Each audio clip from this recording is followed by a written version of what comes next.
Hello students, मैं सुमित वानी आप सभी का carry on study with Om academy में स्वागत करता हूं। आज हम स्टार्ट करने जा रहे हैं लेक्चरर के अंतर्गत आप अध्ययन करने वाले हैं रसायन शास्त्र का। ठीक है, तो मैं आज रसायन शास्त्र की क्लासेस आपको लेने वाला हूं। ठीक है, इसके अंतर्गत सबसे पहला मुद्दा होगा कि कैसे पेपर को क्रैक किया जाए, है ना, क्या अप्रोच होना चाहिए, क्या उसका सिलेबस बोलता है। सबसे पहला सबसे मेन फोकस काम होता है सिलेबस को स्टडी करना, सिलेबस को रीड करना, है ना। तो चलिए इसी के अंतर्गत बात करते हैं। तो सबसे पहले बात करता हूं मैं सिलेबस को।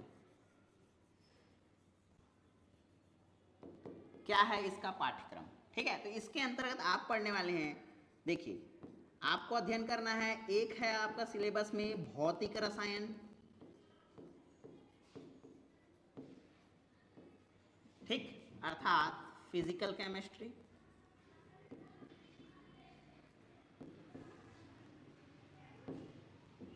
इसके बाद आपको पढ़ना है कार्बनिक रसायन,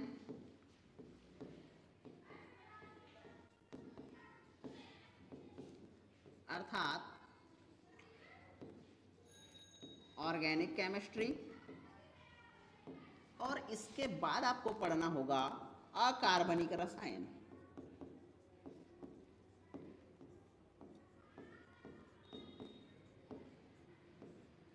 अर्थात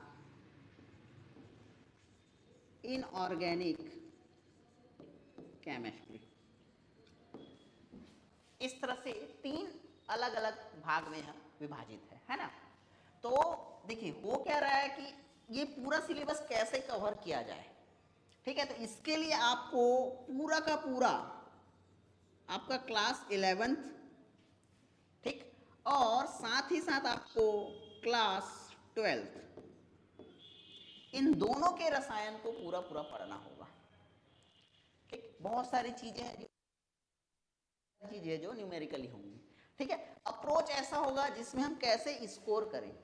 ठीक है, तो प्रारंभ में करने जा रहा हूं आपका कि जो क्लास 11 का जो सेक्शन है हम पहले उस पर चर्चा करेंगे, उसके बाद उसी का एडवांस सेक्शन आते हुए आप क्लास करेंगे। ठीक, तो चलिए इसके अंतर्गत क्लास 11 का पहला चैप्टर आपका बात करता है कि मूलभूत रसायन, जो आपके पाठ्यक्रम का पहला अध्याय है। ठीक है, ऐसे अगर अध्याय की संख्या मैं बोलूंगा तो लगभग 30 के आसपास। ठीक, तो इसके अंतर्गत पहला अध्याय आ रहा है आपका क्या, कि जो मूलभूत रसायन है। ठीक है, क्या क्या सिलेबस बोल रहा है आपका, है ना। तो इसमें है आपका सबसे पहले भारतीय वैज्ञानिकों का रसायन विज्ञान में योगदान। ठीक, सामान्यतः हम ये जानते हैं कि रसायन विज्ञान अगर हम किसी भी चीज के बारे में बात करते हैं तो होता क्या है कि उसको किसी दूसरे देश के व्यक्तित्व ने या साइंस जो साइंटिस्ट होंगे उन्होंने डिस्कवर किया होता है। ठीक है, तो उसी क्रम में आप जैसे बात करते हैं कि केमिस्ट्री अर्थात रसायन विज्ञान के पितामह किसे कहा जाता है। ठीक, तो आप एंटोनी लुवॉयसियर को याद करते हैं, है ना। तो उसी क्रम में भारतीय भी होंगे जिनका योगदान है। ठीक है, तो उनके बारे में थोड़ा हल्का चर्चा होगा, है ना। इसके बाद रसायन विज्ञान का महत्व क्या है, सामान्य जीवन में क्या महत्व है रसायन का, इसके बारे में चर्चा करेंगे। चाहे वह चर्चा आपका मेडिकल साइंस से संबंधित हो, एग्रीकल्चर अर्थात कृषि से संबंधित हो, या घरेलू जो आम जिंदगी में प्रयोग हो रहे हैं। ठीक है, इस तरह में रसायन महत्वपूर्ण भूमिका हम बात करेंगे। इसके बाद रसायन विज्ञान में मापन को समझेंगे। अब मापन ये एक ऐसा बिंदु होता है जो फिजिक्स, केमिस्ट्री, मैथमेटिक्स तीनों में अप्लाइड होता है। ठीक, तो इस तरह से ये एक मुद्दा होगा जो आपको यह समझाएगा कि किस तरह से ये तीनों सब्जेक्ट एक दूसरे से जुड़े हुए हैं, है ना। इसके बाद बात करेंगे मापन की अंतर्राष्ट्रीय इकाइयाँ क्या क्या है। यहाँ आप बात करोगे मेनली आप एसआई यूनिट के, इंटरनेशनल सिस्टम्स ऑफ यूनिट, इसके बारे में बात करेंगे आप, है ना। इसके बाद रासायनिक संयोग के नियम के बारे में बात करेंगे कि किस तरह से कोई तत्व जुड़ रहा है, क्या उसका भूमिका होते जा रहा है ना। इसके बाद डाल्टन का परमाणु विज्ञान या परमाणु सिद्धांत, इसके बारे में चर्चा करूंगी। इसमें आप जानेंगे कि कोई भी तत्व की मूलभूत तत्व क्या हो सकता है या मूलभूत उसका इकाई क्या है, कैसे कोई एक एलिमेंट, जैसे ये पेन बना तो पेन कैसे बना, है ना। इन सभी के बारे में हल्का चर्चा होता है जिसमें आप परमाणु विज्ञान को समझते हैं। इसके बाद आता है आपको एवोगैड्रो की परिकल्पना, ठीक है, इसको बेसिकली एवोगैड्रो नंबर भी बोला जाता है, ठीक है, इससे नंबरिंग याद रखना होता है। मोल अवधारणा और एवोगैड्रो संख्या, यहाँ पे आप संख्यात्मक प्रश्न सॉल्व करने होंगे अर्थात न्यूमेरिकल एनालिसिस होगा। प्रतिशत संगणन, मूलानुपातिक सूत्र, अणु सूत्र, इसमें भी आपको न्यूमेरिकल का अध्ययन करना है। देखिए मैंने पहले ही बोला है कि दो चीजें मिक्स होने वाली हैं, एक थ्योरी और दूसरा न्यूमेरिकल। आप ये नहीं बोल सकते पूरी तरह से 100% थ्योरी पे डिपेंड नहीं हो सकते, ना ही 100% न्यूमेरिकल पे, दोनों को मिक्स और बैलेंस करके आपको चलना होगा, ठीक है। इसके बाद आप रासायनिक अभिक्रियाओं की रस समीकरण मिति को अध्ययन करेंगे और साथ में विलयनों का भी आप रस समीकरण मिति को अध्ययन करने वाले हैं, ठीक है। इसके बाद सीमांत अभिकर्मक और परमाणु भार, अणु भार, तुल्यांकी भार, ठीक है। तो इतने का जब आप अध्ययन करेंगे तो आपके सिलेबस का पहला अध्याय जो मूलभूत रसायन है ना, वह कवर होता है, ठीक है। तो चलिए इसी पे हम आगे की ओर बात करते हैं और समझते हैं क्या है, ठीक है। सबसे पहला क्या बोलता है, देखिए, पदार्थ के संगठन, संरचना, गुणधर्म, रूपांतरण एवं उपयोगों का अध्ययन रसायन विज्ञान कहलाता है, ठीक है। मैं हिंदी और इंग्लिश दोनों में आपको समझाने की कोशिश करता हूं, जिससे क्या होगा, जो इंग्लिश मीडियम वाले हैं, ठीक, वो इधर थोड़ा समझेंगे, हिंदी वाले यहाँ पे रीड कर सकते हैं और समझ सकते हैं, ठीक है। तो देखिए क्या बोलता है कि अगर मैं बात करता हूं केमिस्ट्री, क्या है केमिस्ट्री, किस चीज को बोला जाता है केमिस्ट्री, तो केमिस्ट्री का सामान्य डेफिनेशन अगर इंग्लिश में हम बात करेंगे तो study of composition of elements, ठीक, कंपोजिशन ऑफ एलिमेंट्स हो सकते हैं। इसके बाद इनमें क्या ट्रांसफॉर्मेशन होता है, ठीक है, तो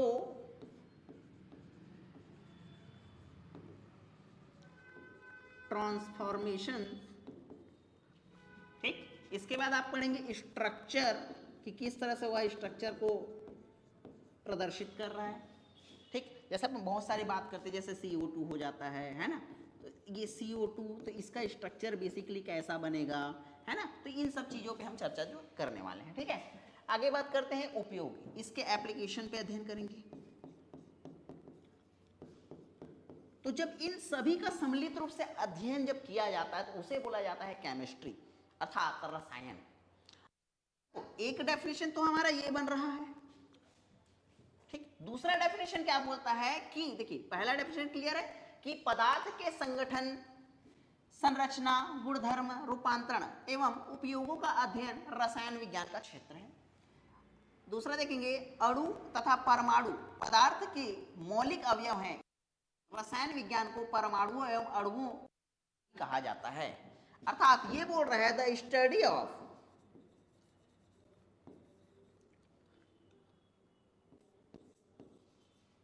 प्रॉपर्टीज ऑफ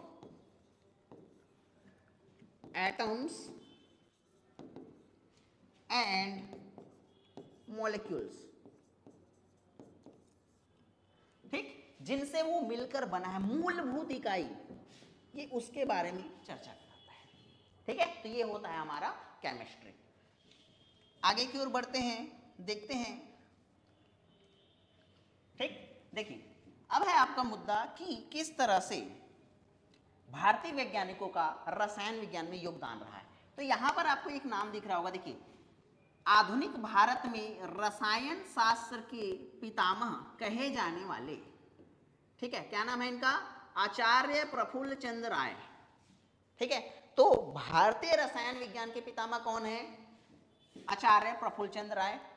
इनकी किताब का नाम क्या है, हिस्ट्री ऑफ हिंदू केमिस्ट्री, ठीक, ये इनकी किताब का नाम है। आपको केवल इतना याद रखना है, बाकी कुछ भी नहीं, ठीक। इसके अलावा अन्य प्रोफेसर्स के नाम जैसे दिए हुए हैं, CN Roy, professor Sukhdev, professor Govardhan Mehta, professor RA Mashelkar, professor MM Sharma, professor Ramcharan Mehrotra, ठीक है। तो ये बहुत सारे साइंटिस्ट के नाम हैं। आपको एक बिंदु याद रखना है, वो है कि भारतीय, देखिए, आधुनिक भारत में, ठीक, आधुनिक भारत में रसायन शास्त्र में पितामह किसे कहा जाता है? प्रश्न अगर पूछा जाता तो आपका आंसर होगा प्रफुल्ल चंद्र राय। ठीक, और अगर आपको सामान्य क्वेश्चन पूछता है कि रसायन के पिता कौन है, तो आपको एंटोनियो लिवासियर को लगाना है आंसर। ठीक है, इस चीज को आप ध्यान रखेंगे। आगे की ओर बात करते हैं कि रसायन विज्ञान का क्या महत्व होता है। ठीक, तो रसायन विज्ञान का महत्व के लिए देखिए, सबसे पहले तो ये चीज समझना होगा कि ये जो शब्द यूज हो रहा है द्रव्य, देखिए क्या, कोई भी वस्तु जिसका द्रव्यमान होता है तथा जो स्थान घेरता है द्रव्य कहलाता है। देखिए थोड़ा अब समझने की कोशिश करेंगे, है ना, देखते हैं क्या बोलते हैं।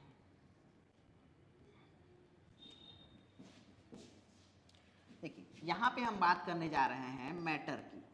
मैटर को डिफाइन करने के बहुत सारे तरीके हैं। ठीक है, तो मैं कुछ 2-3 तरीकों का प्रयोग करने वाला हूँ, है ना, तो इन चीज़ों को आप समझेंगे। सबसे पहले इसके शब्द से हम चलते हैं। तो मैटर वो होता है जो जगह घेरता है, अर्थात जो जगह घेर रहा है, ऑक्युपाइड स्पेस, एंड साथ ही साथ जिसका अपना खुद का मास होता है। ठीक, तो हर वो चीज जो जगह घेर रही है और जिसका खुद का द्रव्यमान होता है, ठीक, वह कहलाता है क्या? आपका द्रव्य कहलाता है। ठीक, इसके अंतर्गत कुछ भी हो सकता है, जैसे ये पेन। ठीक, तो देखिए ये जैसे ये एक क्षेत्र है, तो यहाँ पर इसका खुद का एक मास है। देखिए ये चीज भी डिफरेंस होता है कि हम कंफ्यूज रहते हैं, एक होता है मास, एक होता है वेट। ठीक, इसे बोला जाता है आपका द्रव्यमान और इसे बोला जाता है भार। ये दोनों चीजें बिल्कुल अलग हैं। ठीक है, हम बात कर रहे हैं द्रव्यमान का। द्रव्यमान हमेशा नियत होता है, इस बात को ध्यान रखेंगे। जो भी बदलाव होते हैं वो बदलाव आपके भार पे होता है, वजन पे होता है। ठीक, तो इस पे चर्चा होगी, इस चीज को थोड़ा ध्यान रखेंगे। ठीक है, समय आने पे इस पे चर्चा होगी, है ना। आगे देखते हैं क्या बोलता है। द्रव्य के गुणधर्मों को भौतिक एवं रासायनिक में वर्गीकृत किया जा सकता है। अब अगर मैं इसकी प्रॉपर्टीज को समझने की कोशिश करूंगा तो जो हमारा ये देखिए यहाँ पे दो प्रकार का इसका प्रॉपर्टी डिफाइन किया जा सकता है। एक हो सकता है फिजिकल प्रॉपर्टी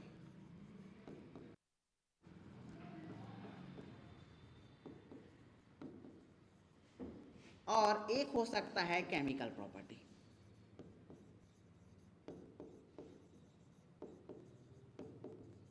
ठीक, फिजिकल प्रॉपर्टी, ठीक है, देखिए फिजिकल मतलब भौतिक, जो उपस्थित है। क्या क्या बोलता है? भौतिक गुणधर्म वह गुणधर्म होते हैं जिन्हें पदार्थ की पहचान या संगठन को परिवर्तित किए बिना मापा जा सकता है, देखा जा सकता है। भौतिक गुणधर्मों में कुछ उदाहरण जैसे रंग। ठीक है, तो इसका हम अगर उदाहरण समझने की कोशिश करेंगे तो देखिए फिजिकल के अंतर्गत क्या क्या आ रहा है।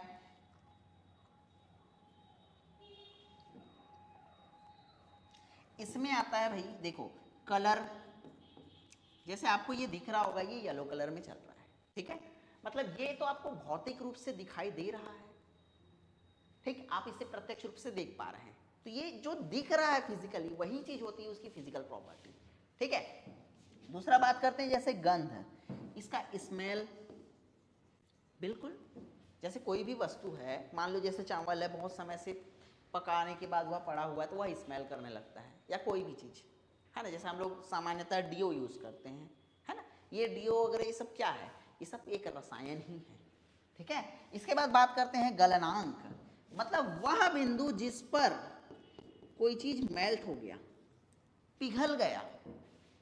ठीक, तो उसे बोला जाता है गलन अंक अर्थात गलनांक।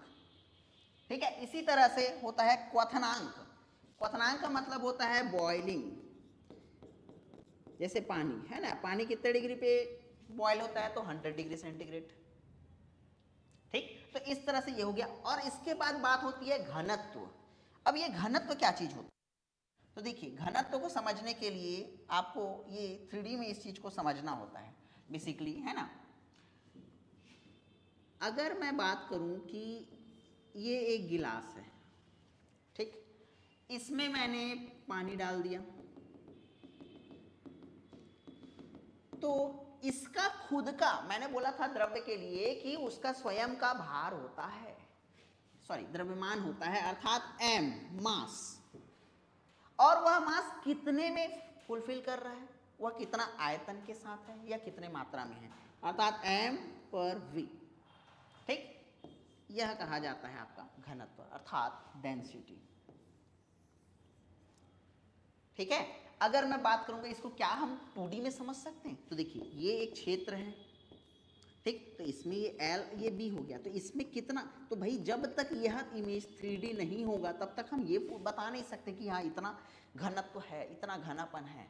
जैसे हम बोलते हैं कि इस क्षेत्र, उक्त क्षेत्र का जो जनसंख्या घनत्व है वह इतना है, तो जनसंख्या मतलब एक आम इंसान को 2D में देखना नामुमकिन है, 3D में एग्जैक्टली बताया जा सकता है कि हाँ यह इतना जगह घेर रहा है।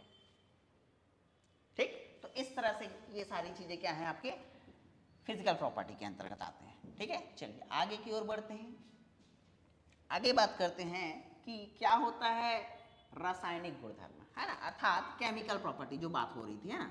तो देखिए केमिकल प्रॉपर्टी का जब बात करेंगे तो इसमें एक ही चीज इंपॉर्टेंट होती है कि उसमें क्या चेंजेस हो रहा है, ठीक, मतलब उनकी अवस्थाओं में परिवर्तन किसी विशेष अभिक्रिया के दौरान होता है, तो वो चीज कहलाता है केमिकल प्रॉपर्टी। ठीक, इसके अंतर्गत क्या होता है कि भाई स्ट्रक्चर फॉर्मेशन हो सकता है, ठीक, उसका मैटर का जो बिहेवियर है वो चेंज हो जाता है, मतलब मैटर को अगर हम यहाँ पे देखिए, यहाँ पे मैं थोड़ा मैटर को फिर से डिफाइन कर रहा हूँ, अभी हमने मैटर को डिफाइन किया नॉर्मली कि देखा कि प्रॉपर्टीज के बेस पे बात कर रहे थे, है ना, लेकिन यहाँ पर जैसे मैं बात करूँगा तो हम लोग सामान्य बतौर जानते हैं क्या कि सॉलिड होता है हमारा, ये लिक्विड होता है, ये गैसियस होता है, अर्थात देखो ठोस, द्रव और गैस। ठीक, तो देखो कोई भी चीज जो है ना, अगर उस पे किसी भी प्रकार का केमिकल रिएक्शन होता है, ठीक है, तो रासायनिक परिवर्तन जब उसमें विद्यमान होता है और दिखाई देता है कि मान लो मैंने एक बर्फ का टुकड़ा लिया, ठीक, इसको मैंने गर्म किया, ठीक, तो यह पानी के रूप में मुझे दिखने लगा,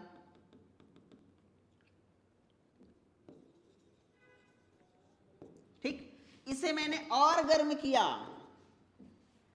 ठीक, तो यह मुझे गैस के रूप में दिखाई दिया, मतलब गैस के रूप में दिखा मतलब यह वेपर के रूप में फॉर्मेशन कर गया, वाष्प बन गया। ठीक है, ये हो गया हमारा बर्फ, ये हो गया हमारा पानी, और ये हो गया हमारा वाष्प। तो ये किसी एक प्रक्रिया के दौरान हो रहा है, अर्थात यही चीज जो होता है इसे हम बोलते हैं क्या कि केमिकल प्रॉपर्टी।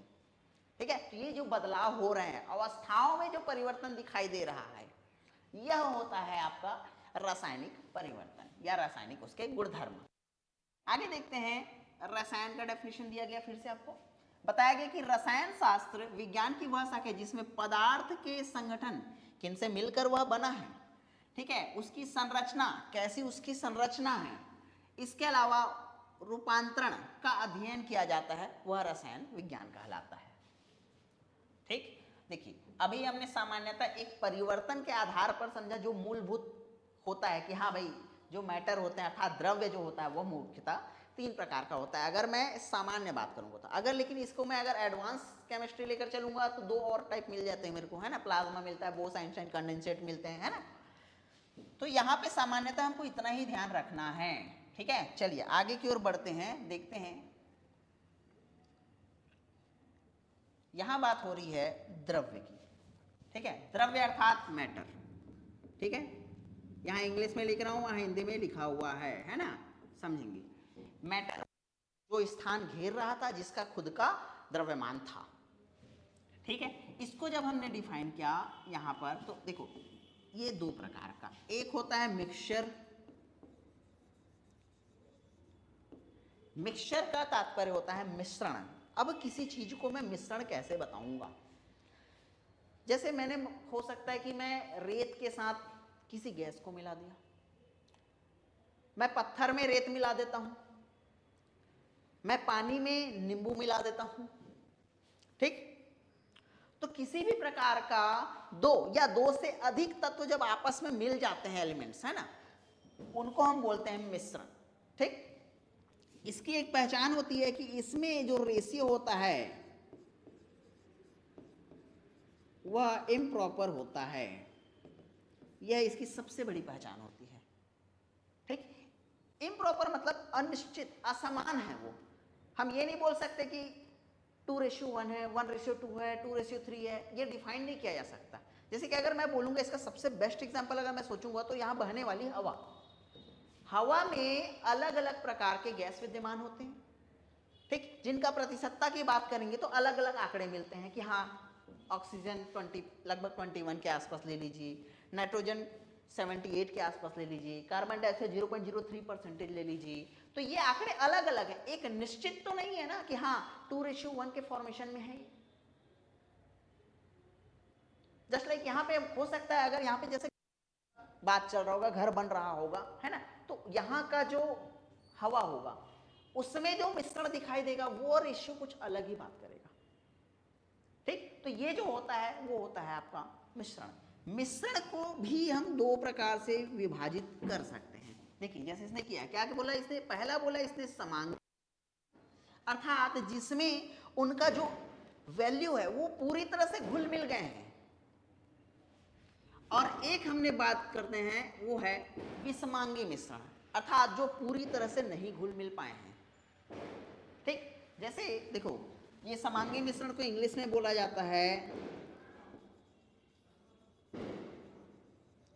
होमोजीनियस मिक्सचर, ठीक, और आता है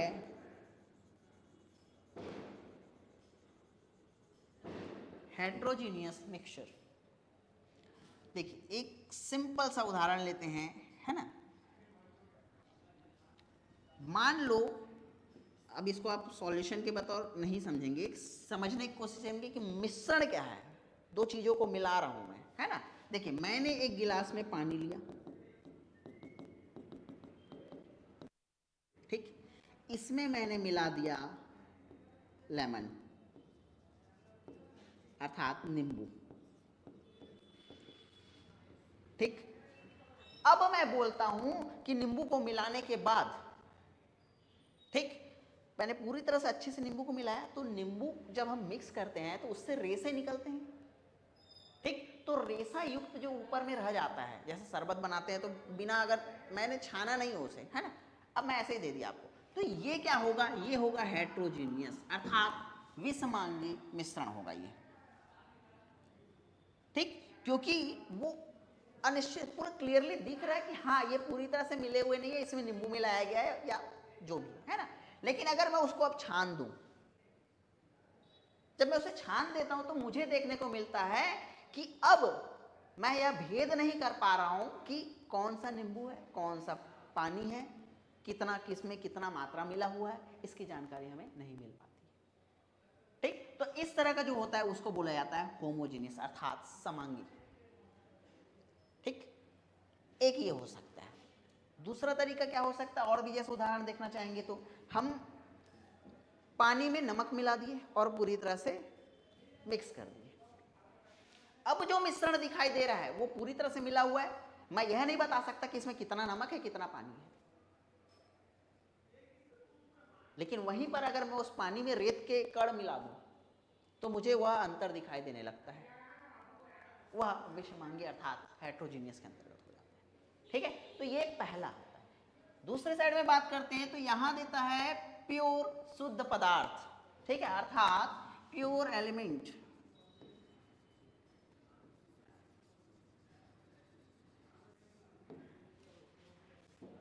अगर मैं प्योर एलिमेंट को बात करूं तो ये प्रकार के होते हैं,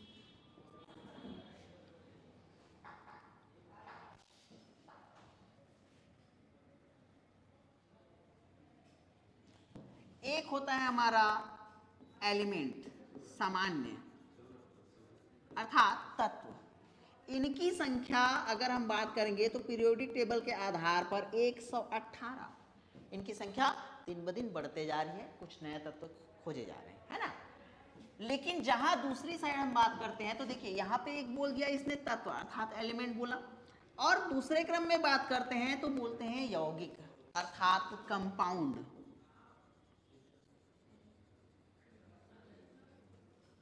अब कंपाउंड क्या चीज होता है, तो कंपाउंड मतलब यौगिक, दो या दो से अधिक तत्व अगर एक निश्चित अनुपात में मिलते हैं, यहां पर हम शब्द यूज करेंगे प्रॉपर रेशियो, ठीक। तो जब निश्चित अनुपात में अगर वो चीजें होती हैं तो उन्हें कहा जाता है कंपाउंड। जैसे कि उदाहरण देखते हैं, अगर मैं बोलूंगा H2O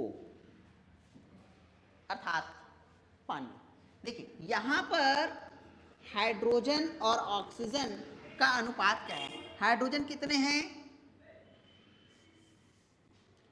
2, ठीक, ऑक्सीजन कितना है, 1, अर्थात इनका अनुपात कितना है, 2:1। हमेशा जब भी हाइड्रोजन और ऑक्सीजन 2:1 में मिलेंगे वो एक प्रॉपर रेशियो को डिफाइन करेंगे, अर्थात वह एक कंपाउंड को प्रदर्शित करते हैं।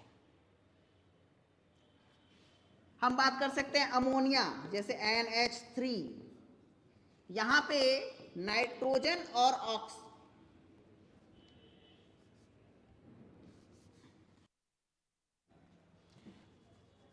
नाइट्रोजन और हाइड्रोजन की बात हो रही है। देखिए नाइट्रोजन है यहाँ 1, हाइड्रोजन है यहाँ 3, जब भी नाइट्रोजन और हाइड्रोजन 1:3 के अनुपात में अगर मिलते हैं तो हमेशा वो अमोनिया का ही फॉर्मेशन करेंगे। तो यौगिक में ये चीज क्लियर है कि हाँ ये एक उचित अनुपात में है, ठीक। तो इस बिंदु को हमेशा जानना है हमको और ध्यान में रखना है कि मिश्रण और जो ये यौगिक है ये दोनों एक दूसरे से पूर्णतः भिन्न है। क्लियर है। आगे बात करते हैं, देखते हैं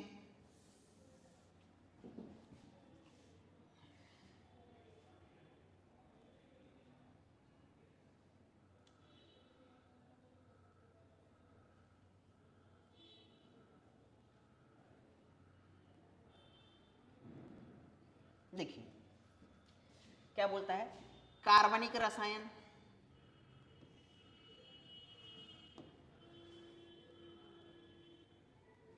अकार्बनिक रसायन, भौतिक रसायन, विश्लेषण रसायन, फार्मास्यूटिकल रसायन, ठीक आदि।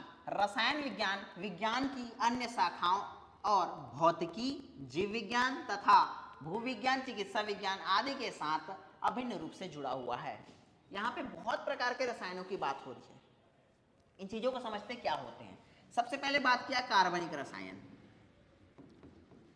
देखिए ये एक परिचय का सेक्शन है ना। कार्बनिक रसायन एक बार और प्रयोग किया गया है, लेकिन वहां पर आपका वह एक सिलेबस का हिस्सा था, यह बताया गया। अभी देखिए यहाँ पे इसको डिटेलिंग कर रहे हैं, है ना। कार्बनिक रसायन बोलता है, इसका मतलब होता है ऑर्गेनिक केमिस्ट्री, ठीक है, अर्थात कार्बन तत्व का अध्ययन करना और इसका अन्य तत्वों के साथ किस तरह से यह यौगिक का फॉर्मेशन करेगा, किस तरह से यौगिक बनाएगा, जिन्हें आप हाइड्रोकार्बन्स के नाम से जानेंगे, ठीक है। इनका अध्ययन करना आपका कार्बनिक रसायन कहलाता है, ठीक। दूसरे क्रम में है अकार्बनिक रसायन,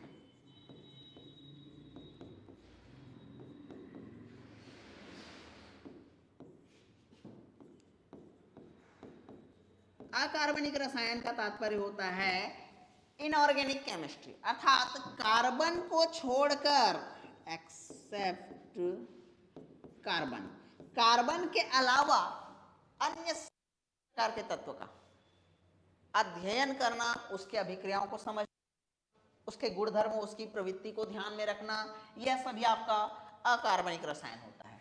इसके बाद फिजिकल रसायन, भौतिकी रसायन। भौतिक रसायन का तात्पर्य है कि जो रसायन हम सामान्य जीवन में प्रयोग कर रहे हैं, प्रत्यक्ष रूप से देख रहे हैं, चाहे उसका माध्यम कुछ भी हो सकता है ना, हमारे सामान्य घरेलू उपयोग में हो सकता है, कृषि में हो सकता है, मेडिकल साइंस में हो सकता है, और भी बहुत सारे तरीके हैं। ठीक, इन सभी में प्रयोग जो होते हैं वो भौतिक रसायन। विश्लेषण रसायन मतलब एनालिटिकल, इस केमिस्ट्री की बात करेंगे तो जब हम बात करते हैं किसी भी केमिस्ट्री के अंतर्गत क्वालिटी और क्वांटिटी की, ठीक, कि कितने अनुपात में क्या चीज मिला हुआ है, जैसे किसी भी प्रकार का लिक्विड हो सकता है। जैसे कि अगर मैं इसके अंतर्गत बात करूंगा, जैसे मैं बोल दिया कि सैनिटाइजर, जो कि अभी बहुत ज्यादा प्रयोग हुआ है ना, तो यह भी तो एक रसायन का ही अंग है, रसायन का ही एक देन है। ठीक, तो उसमें क्या होता है कि कौन सा चीज कितने मात्रा में मिला है। जैसे कि बेसिकली होता क्या है, सैनिटाइजर में बोला गया कि 70% तक का अल्कोहल मिक्स होना चाहिए, अर्थात इथाइल अल्कोहल मिश्र होता है वहां। ठीक, तो सोचिए इसको अत्यधिक मात्रा में, मतलब ये है कि ये बर्निंग भी है भाई, उसको अगर आप नॉर्मली हाथ में लगा लेते हैं और आग जलाते हैं तो ये आग पकड़ लेगा, क्योंकि अल्कोहल है वहां। ठीक, तो ये एक एनालिटिकल, उसमें मात्रा डिसाइड हो रही है ना, क्योंकि उसको तो छोटे बच्चे बूढ़े सभी यूज कर रहे हैं। तो ये एनालिटिकल जानकारी मिलती है, उसे बोला जाता है विश्लेषण रसायन। आगे है हमारा फार्मास्यूटिकल रसायन, अर्थात फॉरेंसिक के रूप में जब यूज होता है, केमिस्ट्री, मेडिकल साइंस में मुख्यतः प्रयोग होना, किसी भी प्रकार की जेनरिक जो दवाइयाँ बनती हैं, है ना, मेडिकल दवाइयाँ जो अंग्रेजी दवाइयाँ जिनको बोला जाता है, तो अंग्रेजी दवाई क्या होता है, बहुत सारे, जैसे मैं बोलूँगा कि जैसे अभी जो हमारा कोविड के समय में पैरासीटामॉल डोलो दिया जाता था आपको, बेनोसाइड फोर्ट दिया जाता था आपको, बेटनासोल दिया जाता था आपको, एटीसी दिया जाता, तो अलग अलग प्रकार का आपको टैबलेट्स दिए जा रहे हैं, वो किन की देती है, ये फार्मास्यूटिकल के अंतर्गत आता है ना।